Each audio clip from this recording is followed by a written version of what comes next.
Vamos a hablar del psicoanálisis porque me han hateado horrible. Ahora resulta de que yo valgo cero como psicóloga porque no soy conductual. Hello, profe. Hola Eva, ¿qué tal? Buenas noches.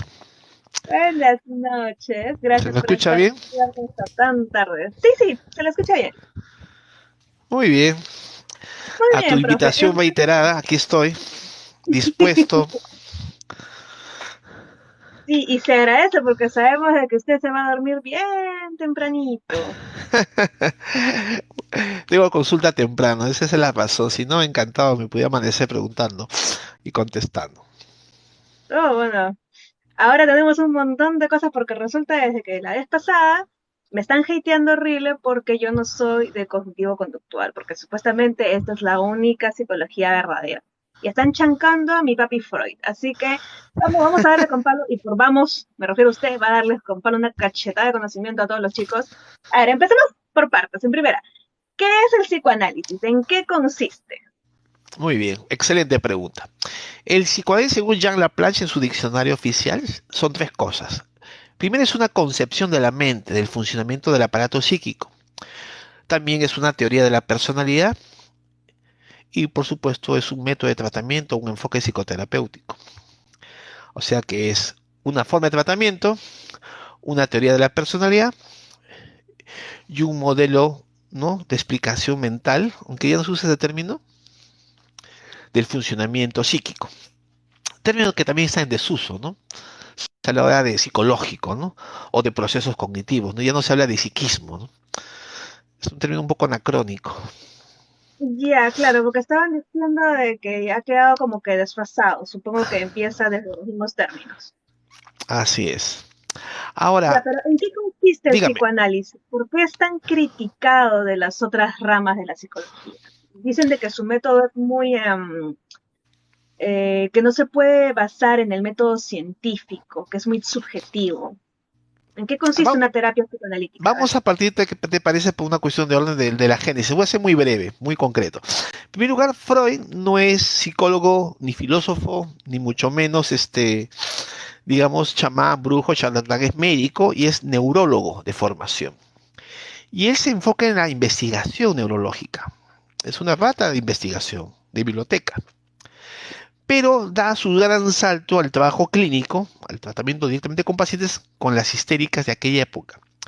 La histeria es un fenómeno somático, de somatización, que presentan mujeres del siglo pasado, parálisis, desmayos, epilepsias, ceguera, sordera, pero sobre todo síntomas que afectan los órganos sensoriales. Entonces eran los caseritos o los clientes de los neurólogos.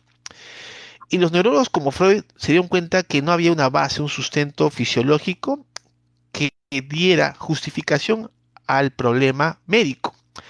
Por tanto, Freud en su inteligencia dijo, acá debe haber algo más allá de lo médico y comienza a escucharlas. Y se da cuenta que en la medida en que las pacientes comienzan a hablar, a descargar emociones y sentimientos, hay un alivio. Catarsis se llama eso. Pero él va más allá de la catarsis.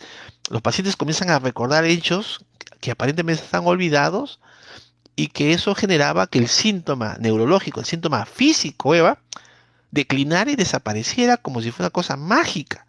Estamos hablando, mira, ojo, de 1895. Esto que te cuento sucede en un libro que se llama Estudios sobre la histeria. Ahí está el famoso caso, perdón, Anao, en fin. Entonces fue parte de una base científica, entre comillas, al inicio, porque él es médico. Y para los críticos del psicoanálisis, él se aleja de Jung, porque Jung también es un interesado en el fenómeno inconsciente, pero Jung es un poco místico. Le Claro. interesa la alquimia, la mitología, habla de una libido desexualizada, energía psíquica, y entonces lo ve esotérico, no lo ve muy serio y a partir de ahí se separa. Entonces Freud tenía una animadversión por la cosa esotérica, mística, le llama el oscurantismo Ya. de aquella época. Entonces, acuérdate que su base es fisiológica, neurológica, pero la psicología se convierte en una pasión para él. ¿Cuál es el problema?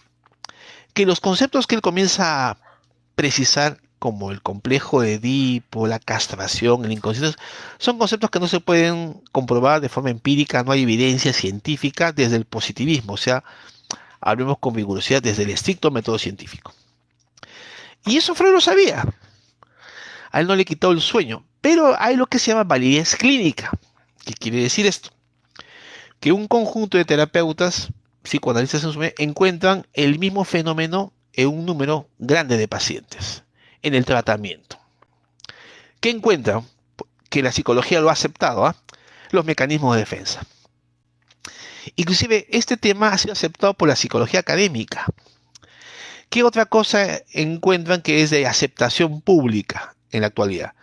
Que para entender a un paciente hay que entender la historia infantil. Eso es producto del psicoanálisis. O sea, es el Claro, aporte del psicoanálisis a la psicología. La ya, comprensión de los mecanismos de defensa. Que para entender a un paciente hay que entender su historia infantil. El papel de la sexualidad en la vida humana, que no estaba subrayado ni antes ni después de Freud. Por supuesto, después de Freud llegaron otros que estudiaron de forma más específica. Entonces, Freud plantea un método, plantea una teoría que, por supuesto, no goza de la validez científica desde el parámetro positivista. ¿Positivista qué quiere decir para los que nos escuchan? Y a veces me han dicho evitar tecnicismos, es la comprobación rigurosa, el control estricto de las variables. No se puede comprobar en un laboratorio la existencia del inconsciente. Bien, ya. el apoyo para terminar, el apoyo, digamos, el sedimento para decir que nos acercamos a la ciencia, esa es mi opinión, mi apreciación, es que hay validez clínica, que estos fenómenos que el señor reporta en su teoría lo encontramos en los pacientes, los mecanismos de defensa, encontramos también el tema de la importancia de la vida infantil en el presente de la gente. Eso sí está comprobado, en todo caso, entre comillas, aceptado en la actualidad. Pero hay cosas que sí, por supuesto, que son muy fuertemente criticados. Y es verdad, y eso reconozco, Eva, que había un exceso también de la sobreinterpretación. Hay teorías bien delirantes, escrito por psicoanalistas, por supuesto que sí, a que sea autocrítico. Pero esos excesos se debió a que no había una rigurosidad. Entonces acá viene la presencia de Lacan en Francia. Jacques Lacan también era médico, pero a diferencia de Freud, él sí era psiquiatra, él no era neurólogo. Y a diferencia de Freud, él no trabajó con casos de neurosis, sino con psicosis. Y Lacan era un gran amante de la lingüística. Y él comienza a darse cuenta de algo que había pasado desapercibido. Que él comienza, él sabe, conoce el alemán, y comienza a leer a Freud, a hacer una relectura en el idioma propio de Freud. Y se da cuenta que hay errores en la traducción graves. Pero no solo errores de traducción, sino también hay como una simplificación, una interpretación muy psicologista. Entonces es un seminario de texto, es una lectura de la obra de Freud desde una mirada crítica. Por tanto, lo que él hace es dedicarse 10 años, mira, Eva, 10 años, entre 1952 hasta la década, sí, del 60, a hacer una lectura, un seminario de texto, apoyándose en otras ciencias, filosofía, la lingüística, la topología, las matemáticas, la lógica, para sacar al psicoanálisis de lo que estaba, desde su visión de Lacan, cayendo en un retorno a la psicología. Él era muy crítico con los analistas americanos y psicologizaron el método freudiano. Entonces Lacan, Estamos, a ver, profesor, para ver si es dígame, que le estoy siguiendo. Entonces, él quiere sacar al psicoanálisis de la psicología y implantarlo de alguna manera en algo más filosófico. no, él quería sacar el psicoanálisis del psicologismo. O sea, ¿qué quiere decir esa palabra? Que solamente se estaba trabajando aspectos conscientes, las teorías del desarrollo, los mecanismos de defensa, lo que tenía evidencia empírica. Y muchos de los conceptos valiosos de Freud, metapsicológicos, habían dejado en desuso. Entonces, Lacan hace el retorno a Freud. ¿En qué consiste ese retorno? En volver a leer a Freud desde la óptica de la lingüística. Y acá viene lo que les va a gustar. Lacan también estaba muy preocupado en los excesos de la interpretación psicoanalítica. ¿Cómo le damos rigurosidad? Entonces él hace un aporte, creo yo, genial, sin paragón. Él se da cuenta, al igual que Freud, que el inconsciente, lo expliqué, es un significado. ¿Se acuerdan de la charla anterior? Un significado que determina mi forma de interpretar mi sufrimiento y las relaciones que yo establezco. El término que emplea Freud para hablar de eso habla de representación. Es el sentido que yo le doy. Pero es un sentido del cual no me doy cuenta. ¿Correcto? Ahora, Lacan lo traduce en términos de la lingüística, no. Lo que pasa es que Freud, al hablar de representación, está hablando del lenguaje. O sea, el inconsciente está estructurado como un lenguaje. ¿Cuál es la interpretación, perdón, la representación por excelencia de la vida? El lenguaje, la comunicación verbal. Y él se da cuenta que ahí radica la genialidad de Freud, que la interpretación debe descansar no en los afectos, sino en la manera de cómo se estructura el discurso de los pacientes. Ejemplos para que me Ah, entiendan. Es una señora que me dice que tiene un problema con su hijo, que su hijo no la come. Mi hijo no me come. Claro, si uno escucha y dice, ah, bueno, lo que quiso decir es que su hijo no come la comida. ya, Bueno, decirlo, mi hijo no come la comida o no me come es lo mismo, pero no es lo mismo, pues, Eva, porque al decir mi hijo no me come, ella se coloca en el lugar de la comida. Y esa es la razón por la que el hijo no la come, porque la comida representa a la madre en ese caso específico. Pero ¿cómo hacemos la interpretación? ¿A partir de la empatía, la intuición, la cosa esotérica? No, es a partir del lenguaje. Entonces lo que Lacan intenta es darle rigurosidad al psicoanálisis, a partir de la interpretación de la palabra. Ahí nos acercamos un poco a los linderos de la ciencia. Es por esa razón, Eva, y esto va para todos tus gran cantidad de gente que nos escucha, que el psicoanálisis se convierte en una especie de moda en los años 60, no en Estados Unidos, que estaba en crisis, en decaída, sino en Francia, porque los mejores intelectuales de Europa comienzan a darse cuenta que el lenguaje era un elemento principal para entender la vida, la filosofía, la política. y entonces en el lenguaje es que se basa la terapia psicoanalista o cómo es Correcto. que se hace una En, terapia en en, psicoanálisis. Vamos ahora a la parte práctica. ¿Cómo se hace una terapia psicoanalítica desde la mirada lacaniana? Ojo, porque había que aclarar a tu público que hay como dos grandes movimientos en psicoanálisis.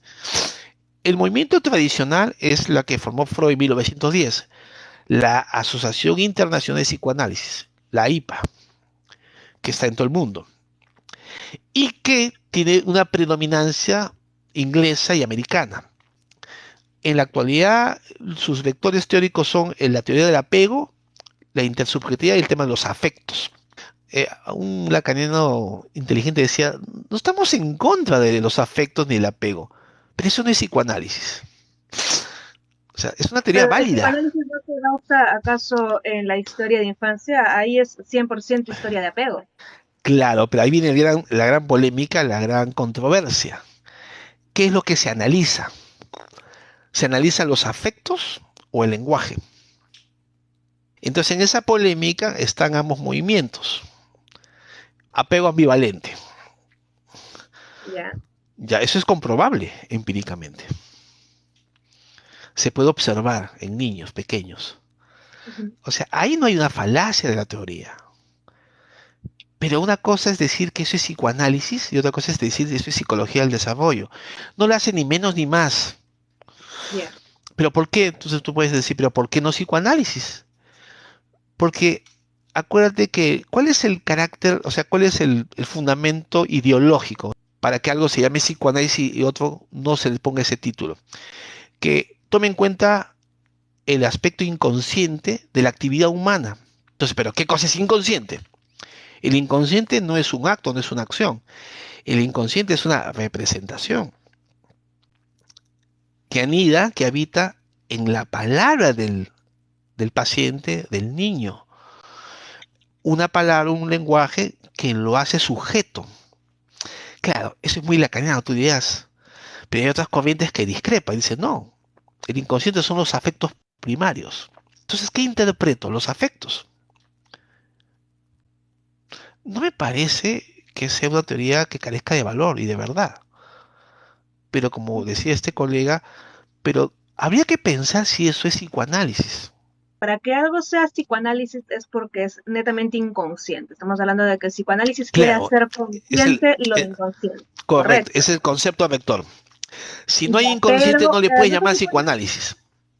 Eh, el movimiento psicoanalítico tiene una crisis fuerte, a razón de que cuando hay la diáspora en Estados Unidos e Inglaterra, pues surgen otros movimientos neofreudianos.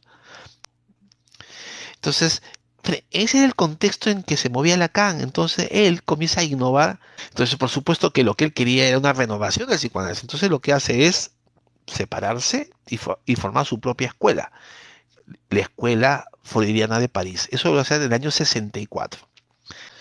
Mira, Lacan toma de Saussure el concepto de significante. ¿Qué cosa es? Es el sonido. El trauma infantil, el niño no entiende la palabra, por tanto, se supone que no puede incorporar. Pero eso no es cierto. Lo que incorpora el niño no es el significado de la palabra, porque no está en capacidad de entenderlo, pero sí incorpora el sonido asociado a una experiencia dura. Ya, eso del significante, Lacan lo toma de la lingüística. Lacan dice oral, anal, fálico. Dice, no, señor, hay pulsión escópica, la mirada, y pulsión invocante, la palabra. Él toma el concepto y repotencia.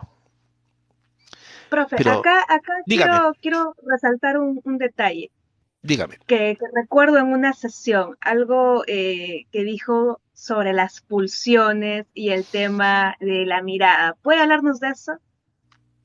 Claro, por supuesto. ¿Qué cosa es pulsión? Pulsión tiene que ver con esa palabrita que hemos hablado, que es la representación. ¿Qué quiere decir en un lenguaje muy sencillo? La pulsión vendría a ser una fuerza pasional determinado y orientado por un significado. El instinto es una fuerza pasional determinada por una respuesta estrictamente fisiológica, pero no Ya. está subordinado a un concepto, a un valor o a una representación. La pulsión sí. Por tanto, Ejemplo, el amor, ya. uno se enamora. Sí, hay un proceso químico, ¿no? O sea, los neurocientíficos se han encontrado el neurotransmisor del amor. Eso es verdad, hay algo de cierto. Pero si uno escucha con atención, hay una característica que predomina en el amor. Las pestañas de Beatriz en Dante. Si tú lees la Divina Comedia, que obviamente la palabra es la comedia, Ujú. ¿no? O en Goethe, el instante de la mirada. Y cada autor te va a señalar una característica particular. Entonces dice, entonces uno se enamora de una característica parcial. Sí, pero esa característica no es en tanto característica, sino en tanto un valor que yo le asigno. Entonces la A atracción, ver, el hablando un deseo, poquito menos académico. Por ejemplo, si yo me enamoro, yo persona A, me enamoro de alguien por su físico o me atrae mucho su físico, persona B, me enamoro de alguien por lo bonito que me habla, ¿eso podría llamarse como pulsión? claro, porque la pulsión tiene dos características interesantes. Primero que tiene, transporta un significado. O sea, el instinto, la pasión, está determinado por un sentido que le da dirección. Segundo, no solo se satisface en el sentido visceral, fisiológico, tiene que encontrar eso que busca. ¿Se acuerdan el ejemplo que dimos en la reunión pasada de este literato francés, Michel Leiris, que lo que hace es que él se enamora de mujeres tristes? Se enamora de mujeres tristes, se enamora de las miradas de una mujer triste. Bonita pero triste. Se siente fascinado. Él no lo entiende. Entonces ahí se va la fuerza de la pulsión, ¿no? Porque hay una especie de selección, ¿no? O sea, el amor se da con ciertas personas. Y hay personas que no te evocan eso. Sí, hay una explicación bioquímica, hay una explicación cultural, hay una explicación antropológica, pero hay una explicación clínica, psicoanalítica, que es un rasgo al cual uno le asigna un valor tan predominante que detona la pasión. Este es el caso de un paciente, lo puedo contar porque me ha dado autorización, que estaba fascinado con los pies. Él se enamora de las mujeres por los pies pequeños bien cuidados. Ahora,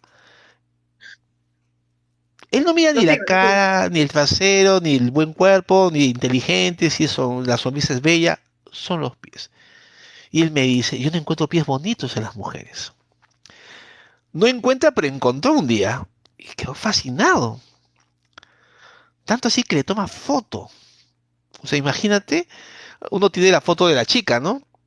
Y él tiene la foto de los pies de la chica, los pies de la chica.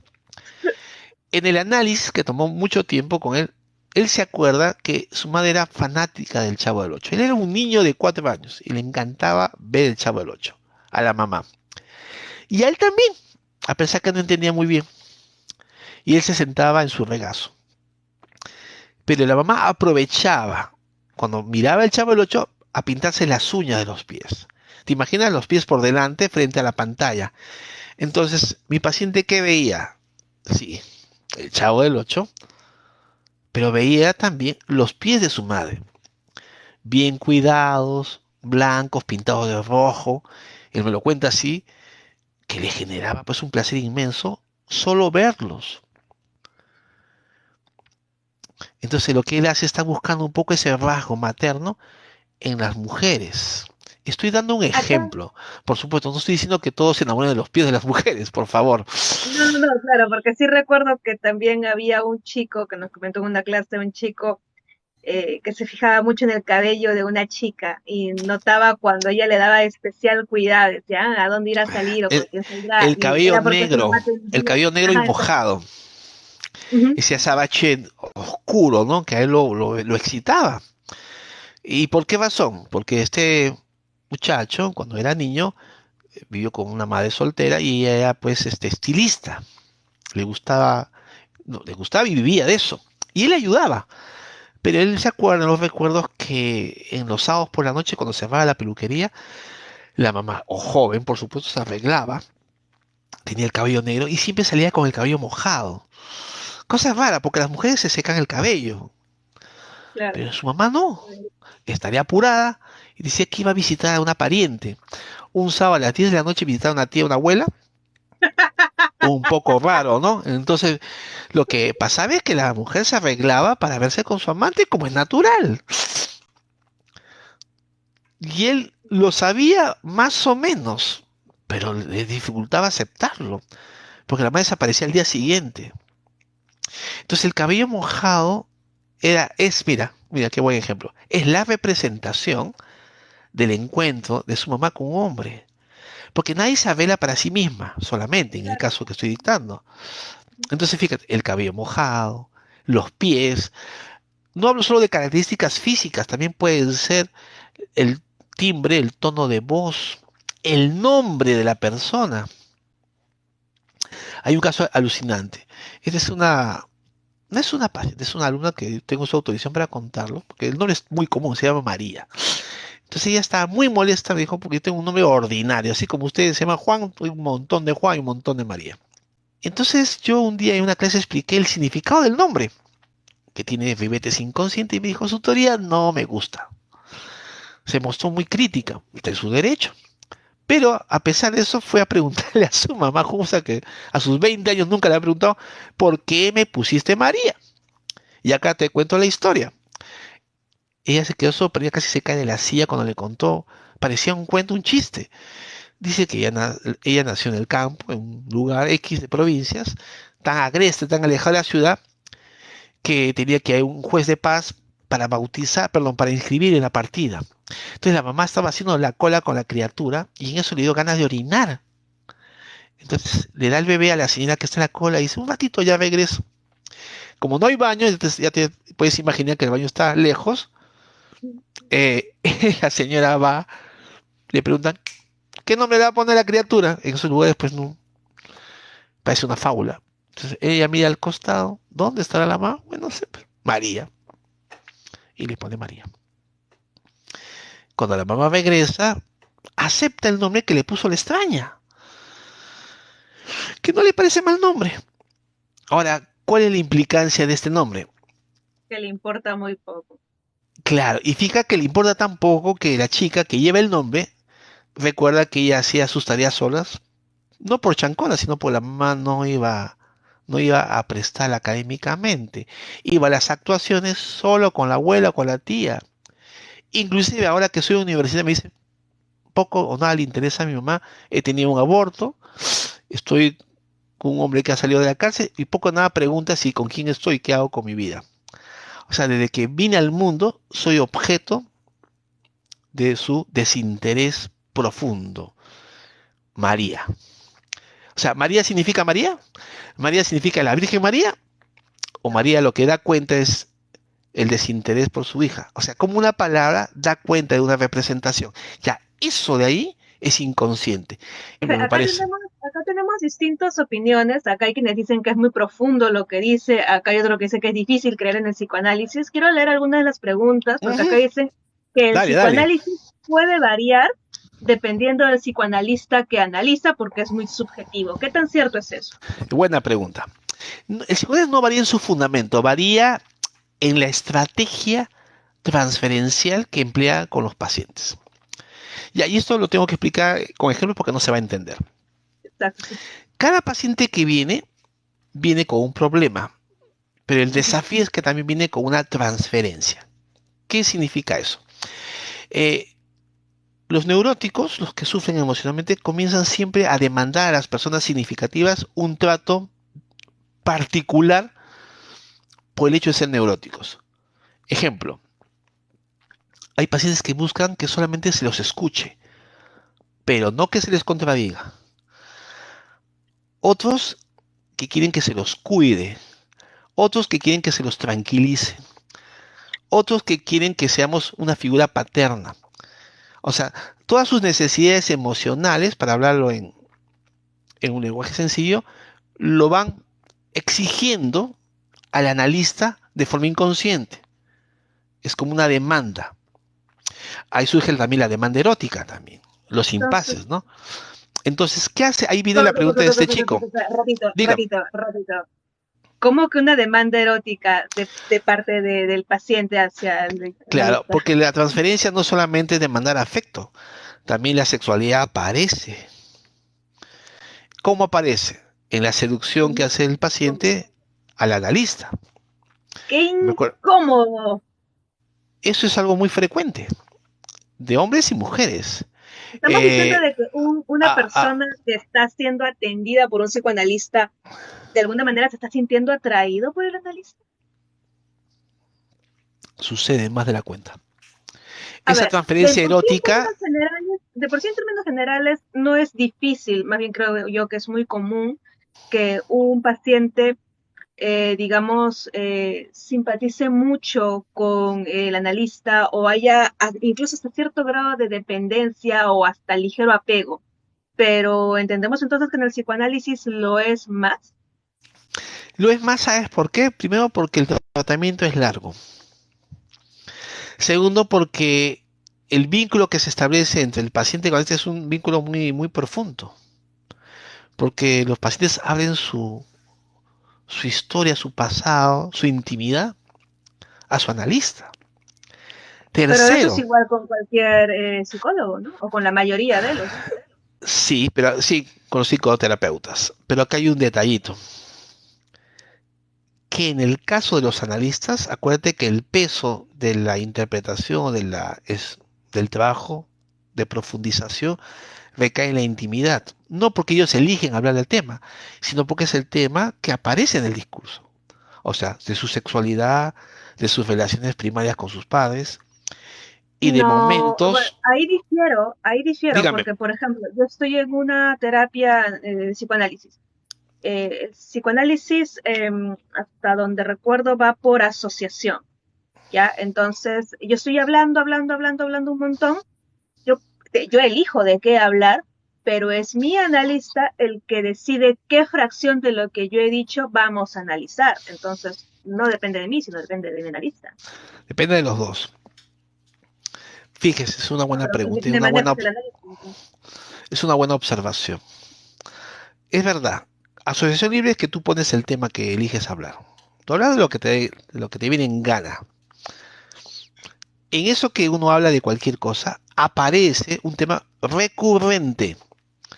O sea, nadie se interviene no porque es capricho o porque intuye, porque tiene empatía, sino porque es algo que se repite en tu discurso. Es un tema insistente.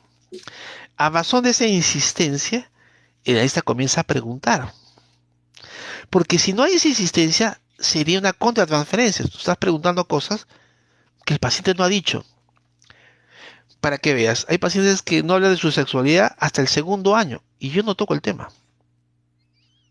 ¿Por qué tendría que tocarlo? Cuando él lo introduce, recién nos da autoridad para indicárselo. Hay pacientes que lo introduce el primer día. Es muy variante.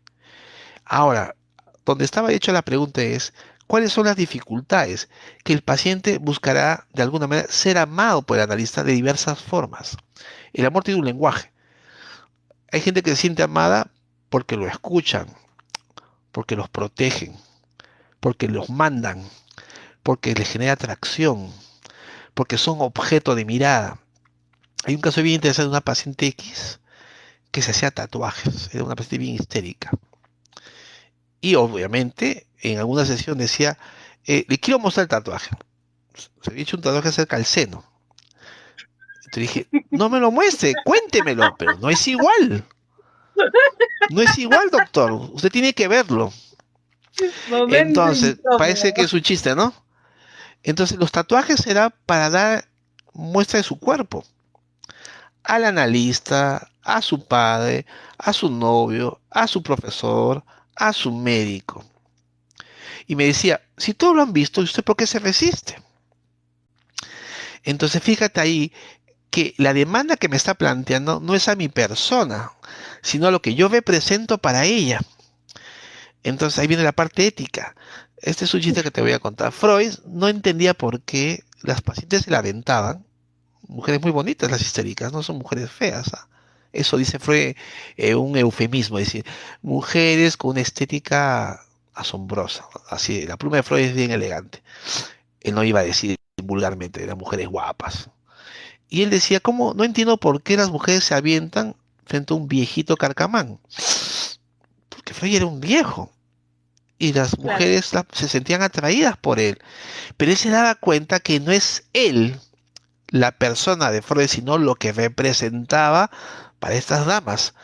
Por tanto, la transferencia es la forma en cómo el otro quiere que el analista juegue.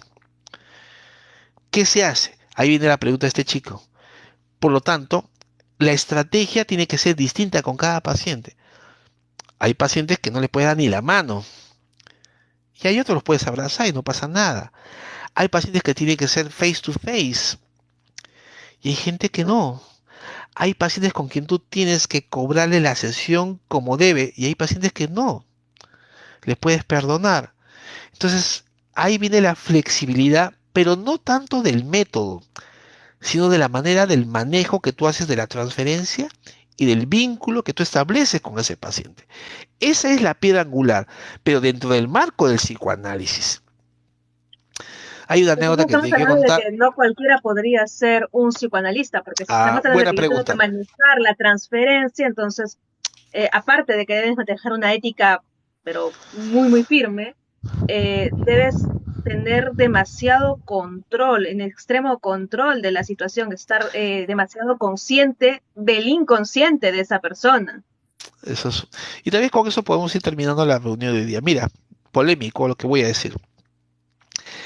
Sí, pues no cualquiera puede ser analista, pero sí quien decide analizarse. O sea, para ser psicoanalista tienes que pasar un proceso largo, 4 o 5 años, como paciente, porque es indispensable que uno vaya al encuentro del paciente con las cosas medianamente resueltas. Mira, medianamente resueltas. Yo diría advertido de su deseo, que me parece más sensato. Mira lo que estoy diciendo, advertido de su deseo. Cuando en la trama surge temas como la cosa erótica, la cosa agresiva, la cosa paternal, uno se da cuenta que ese tema viene de su lado, ¿Qué requiere? Supervisión, más análisis y un manejo más prudente de la transferencia. Para que haya transferencia, el analista también tiene que enganchar. O sea, este es un aporte genial de Freud, de Lacan, perdón, porque Freud decía, es la proyección del paciente, es la transferencia del paciente, es la neurosis del paciente. Y Lacan dijo dialéctica hegeliana. No, porque para jugar se requiere de dos. Si el paciente transfiere es porque hay alguien que se pone en ese lugar para ocupar ese sitio. O sea, ¿qué quiere decir en cristiano? Que el analista de alguna manera se ha colocado en ese lugar sin saberlo para que el paciente pueda transferir. Entonces es una responsabilidad compartida. El analista no se puede lavar las manos y decir, no, es la proyección de mi paciente. Yo no tengo nada que ver. Sí tienes mucho que ver. Por tanto, es una vela que todo médico, psicólogo, filósofo, profesional que quiera ser psicoanalista tiene que pasar por terapia psicoanalítica y formarse en una institución seria. O sea, Pero no eso puedes también ser psicoanalista quería leyendo un libro preguntarle. o yendo a una terapia. Perdón. Sí, dime, Eva. No, sí, quería preguntar casi. Quería preguntarle, pero eso quisiera dejarlo al final. Es obvio que ser psicoanalista tiene que ser algo manejado muy, muy con pinzas, pero están preguntando también qué influencia tiene el psicoanálisis en la psicología en la actualidad. Porque estamos hablando de que el psicoanálisis le critican mucho el hecho de ser muy antiguo y de que se ha quedado atrás, pero me imagino tiene alguna influencia en la psicología actual también. Sí, yo pienso que sí. Mira, la psicoterapia ha comenzado a hablar, se habla de psicoterapia, de la narrativa, del análisis narrativo en la psicoterapia. ¿Y eso de dónde lo toman? De Lacan, del estudio de la lingüística y todos los años que se dedicaron a hablar de la importancia del lenguaje en la terapia. Psicolingüística. O sea, hace más o menos 10 años más o menos, sí será ese tiempo proporcional, en que el lenguaje ha comenzado a tener mucho valor en algunas corrientes en psicología. Yo quería, Ya, yo quería contarte la anécdota que, para que se caigan de la silla. Eso está en bibliografía, esto no es un invento mío. Ahí pues te contaré, el otro gran movimiento es el AMP, es la Asociación Mundial de Psicoanálisis. Lo ya. funda el yerno de Lacan, que se casó con la hija, se llama Jacques Miller, es un psicoanalista genial. Es el albacea de la obra de Lacan, es el que establece sus seminarios, imagínate qué tal autoridad. Y es el, digamos, el traductor de Lacan más cercano y fiel al espíritu de Lacan. No porque se haya casado con la hija, sino porque Lacan en vida le cedió ese lugar. Es increíble porque era un muchacho joven, a diferencia de los pupilos que tenía. Y junta escuelas a lo largo de Europa. Entonces, el psicoanálisis lacaniano es muy fuerte. ¿Dónde? En Francia, en Argentina. Argentina ya es una tierra tomada por el lacanismo. O sea, digamos, el 80% de los analistas son de orientación lacaniana. Imagínate. Italia, España, Francia, Argentina y Brasil son los países donde existe el movimiento con más fuerza. En cambio, Canadá, Inglaterra, Estados Unidos, los países más que todo anglófonos, todavía tienen la predominancia de la escuela de la IPA, de Freud, la internacional. Son dos movimientos grandes que no comparten, salvo la lectura de Freud y la denominación de psicoanálisis, pero discrepan en muchos sentidos, y sobre todo uno en principal es el objeto de análisis, los afectos y el lenguaje. Digamos que esa es una de las tantas eh, diferencias que existen en ambas escuelas. Bien, este Jacques Millet es un genio, tipo brillante, cuenta un caso, y lo que voy a decir es bien fuerte. Él la tiene una paciente que es modelo, y que está un poco preocupada porque tiene inclinaciones lésbicas, ahora que está tan de moda, y entra en una especie de dilema. Es casada, tiene hijos, pero le comienza a gustar a las mujeres. Entonces está confundida. Pero aparte tiene otro problemita que tiene pues frigidez y no experimenta orgasmo con su pareja. Qué frustrante. Es una modelo de renombre en Francia, por supuesto anónimo, y llega al consultorio de Miller. Y Miller la comienza a analizar. Y mira el manejo de la transferencia. Entonces en un momento Miller hace una cosa impensable. Después de no sé cuánto tiempo, le dice que a él le va muy mal con las lesbianas. Así, sí, me va muy mal. Y ojo, que cuando él dice eso, no es que está haciendo un cuentito, le está confesando algo. Ahí tiene el manejo de la transferencia. No me aguantan, me ven insoportable, autoritario, masculino, patriarcal, no me aguantan y se van de mi consultorio. ¿Qué le está tratando de decir a la paciente? Que probablemente usted no es lesbiana por el tiempo que tenemos al tratamiento, porque las lesbianas no me aguantan. Claro, no se lo dice de forma directa. Y después en otro momento le dice una cosa, esa sí es la parte más fuerte que yo he leído de un analista del nivel de Miller. Le dice, con todo respeto, le dice, si usted no fuera mi paciente, mira, no sé si en francés dice, yo me acostaría o yo estaría con usted. Si usted no fuera mi paciente, punto. La paciente se va perturbada a su casa. Eso, a ver, ¿eso se lo dijo como hombre o como psicoanalista? Ahí del punto. Mira, hay una frase genial que dice Miller, dice el uso de la transferencia. Se usan las dos cosas. O sea, él estaba haciendo una confesión. O sea, si usted no fuera mi paciente, yo estaría con usted. Qué pena, Un lo es. comentario No puedo. permisivo.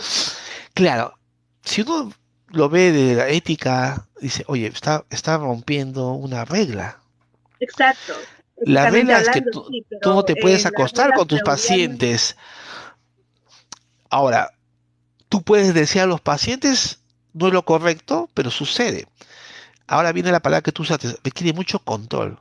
No, requiere que el paciente, perdón, el analista esté advertido del deseo para que pueda manejarlo mejor.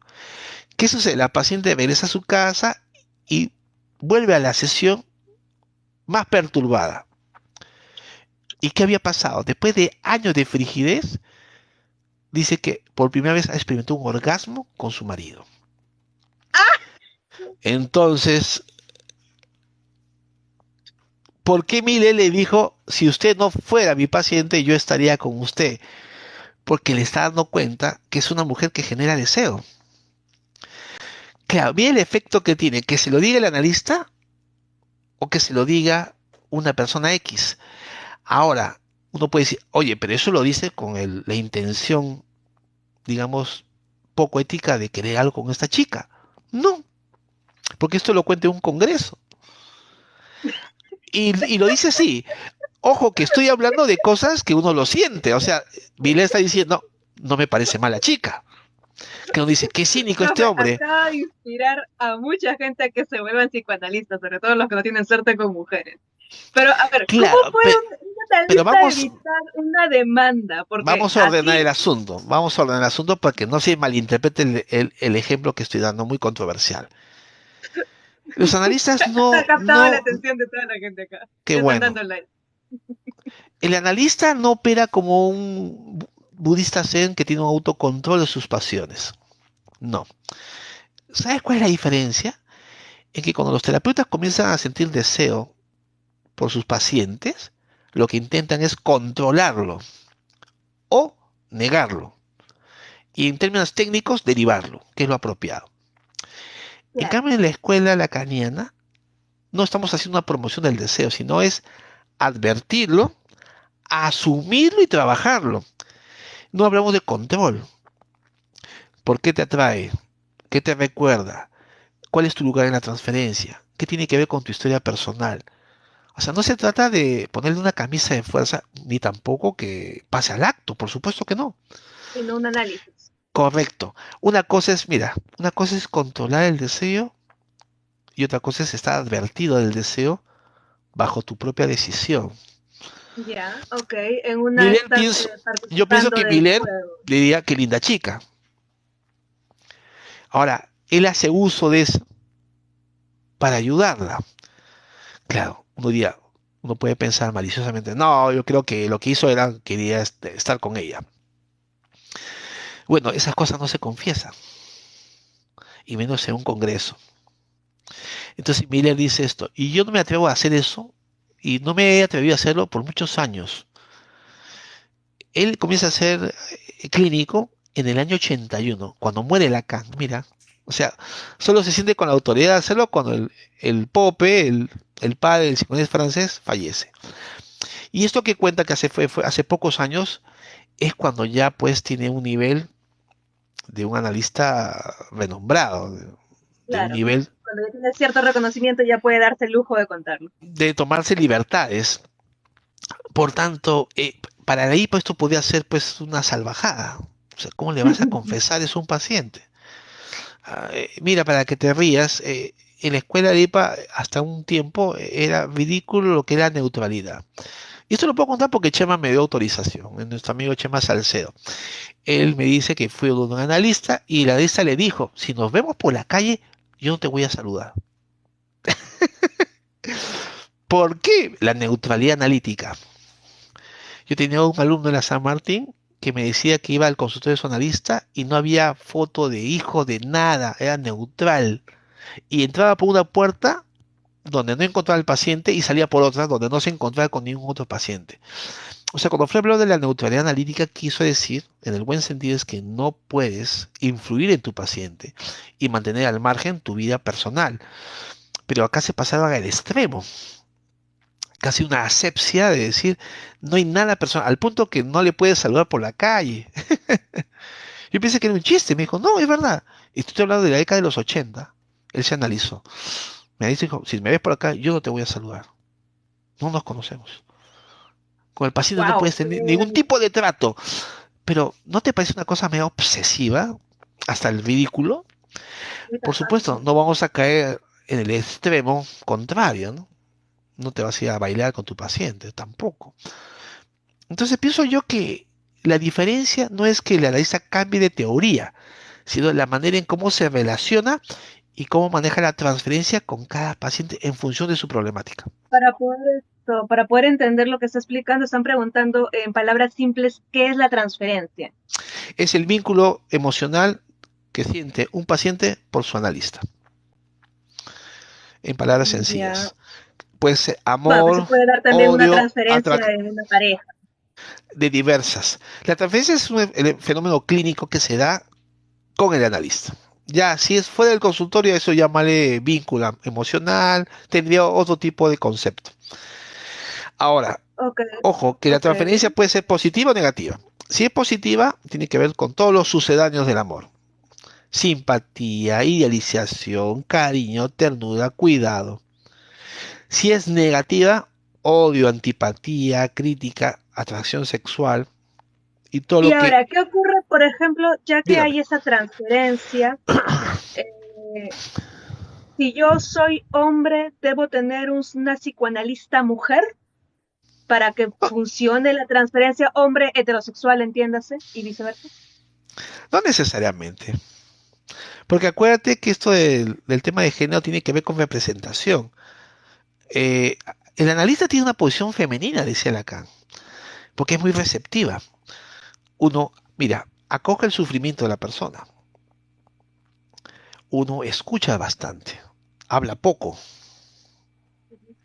uno acompaña. Si te das cuenta, había un analista inglés que decía función de maternal, decía él, pero ya, quitemos eso, ese concepto que nos puede llevar por otro camino, pero es una posición femenina, es netamente receptiva. Entonces, pero lo hace un hombre. Entonces, creo que va más allá del género, Eva. Creo que tiene que ver con el estilo del analista. ¿Se puede Esto es un... hacer psicoanálisis en niños o por el hecho de tener una historia de Ah, por infancia supuesto. no se puede? No, claro que hay psicoanálisis con niños. Claro que el tema con niños tiene que ver que ahí se trabaja con juguetes. O sea, el niño no se eche del diván o no te mira al frente. El niño juega y la mirada que juega asocia. La caja de arena, los muñecos, las plastilinas, el papel, la crayola, los muñecos, en fin. Debe ser muy complejo el psicoanálisis en Eh, niños, porque estamos hablando de que el psicoanálisis es lo hablado, ¿no? ¿Y el niño qué crees que Lo que hace pasa es el cuando juega? lenguaje. Habla. Un niño de 4 años está hablando. Es un loro. O sea, esa es más o menos la edad de que los niños son analizados para adelante. Y mira, discrepo contigo, yo no soy analista de niños, pero conozco colegas que en el caso de niños los síntomas se remiten con más facilidad. Son análisis más cortos. No estoy diciendo que sea fácil, estoy diciendo que no es tanto como se supone. Claro, pero el analista Una tiene que tener crítica que pues se le una hace manera de llegar a al los niños. Dígame. Claro, una crítica también que se le hace al psicoanálisis es que la terapia es muy larga. Entonces ese es, bueno, por interno, todos los que han criticado el psicoanálisis, que se le han pasado varios días criticándome, eh, dicen eso, o sea, es mucho más práctico, por ejemplo, algo conductual, moderar una conducta, que venir a ver toda una historia y precisamente por eso es de que dicen, por uno es una sacadera de plata, por otro realmente, ¿por qué tiene que ser tan largo? Quiere decir que no es que sea complicado, sino que no es efectivo. ¿Qué tan cierto es eso? ¿Por qué demanda tanto tiempo? ¿Por qué alguien Buena, tendría que estar 4 años en psicoanálisis cuando puede estar un año en conductual, por ejemplo? buena pregunta. Es largo por dos razones, a mi concepto. En primer lugar, porque la persona para abrirse toma su tiempo. O sea, no vayan a pensar que porque uno va a una lista ya es un libro abierto. Hay gente muy resistente. Le cuesta mucho trabajo hablar de ciertos temas o conectarse con ciertas emociones. Y eso Pero lo no se sabe supone muy que bien. cuando alguien va a psicólogo es porque está dispuesto a hablar. Sí, por supuesto que sí, pero justamente en esa disposición hay temas que le son difíciles, a pesar que tiene el deseo de hablarlo. No recuerdo, no me salen emociones, me bloqueo. Yo quiero hablar de esto, pero no sale nada. O sea, hay una voluntad consciente. Dos, imagínate, por decir, un paciente de 22 años. Mira, 22 años viviendo con el síntoma